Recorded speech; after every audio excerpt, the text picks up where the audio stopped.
Hello all you platform jumping cosmonauts, as always I am Cosmic, and today we're going to be reviewing Splasher, a new indie 2D platformer from Splash Team. Splasher puts you in the role of basically a painter and decorator for the evil Incorp, and now you and your colleagues are in grave danger. Armed with a paint cannon, you'll face the dangers of Incorp's mega factory in order to save the other Splashers, and of course defeat the evil madman Le Docteur. Yes, that's right, it's another indie 2D platformer, and I can count probably on one hand the amount of credible 2D platformers there are out there in terms of high quality and entertainment, and Splasher is now among them, I have to say, and I'm going to tell you why. So you'll first start out with your paint cannon only being able to shoot water. You'll be able to shoot enemies with water, you'll be able to shoot the various items that are in the world with water, and of course erase paint that's already on the wall.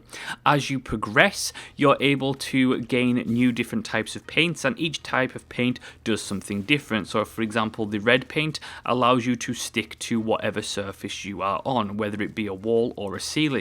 The yellow paint, for example, it makes you bounce, so if you put yellow paint in a tightly enclosed space on both surfaces, you'll be able to bounce between the two, and so on and so forth. It all sounds very basic and very nice, but nothing that really sets it apart from the multitude of masses of 2D indie platformers that there are out there. However, this is where Splasher gets things right. Its core mechanics are absolutely solid. There's a great progression of difficulty, and I've always said if anyone has ever watched one of my reviews on 2D platformers, you'll know one of the most important traits a 2D platformer has to have in order to be considered half decent is it needs a good progression of mechanics and it needs a good progression of difficulty. And Splasher nails them both down perfectly. So you have the progression of the paint cannon, which enables you to do different things, take down enemies different ways, and of course overcome obstacles in different manners. Now on top of that, you have the progression of difficulty, which lies in the level design. The level design itself is absolutely phenomenal. Not only do you have this backdrop of this mega factory with a multitude of different things in there, but you have difficult level design that gets progressively more challenging as you get through the game. And it's one of those things that is so easy to think about when you're looking at a 2D platformer, but in terms of game development, it's so difficult to actually execute correctly, and very few 2D indie platformers have done it in a higher quality and a high standard to the likes of games like Super Meat Boy, and Splasher is thankfully one of them. The other part where Splasher really needed to execute its design really well was in its pace and in its controls, and again it does that with ease. Its controls feel responsive, they feel fast, and of course the pace of the game overall, it is a fast-paced 2D indie platformer, which is in the very same vein as the likes of Super Meat Boy and that of its ilk. And ultimately what this combines into is a game that is absolutely phenomenal to play. As you go through the levels, you'll be able to collect various things, and then ultimately your job of each level is to release as many of the splashes as you can. As you go through the levels, you'll collect yellow paint, and you can use that yellow paint at the end to unlock the final splasher. And it's one of those things that it's a really simple premise. The whole concept of this game is simple, but its execution stands apart from the rest.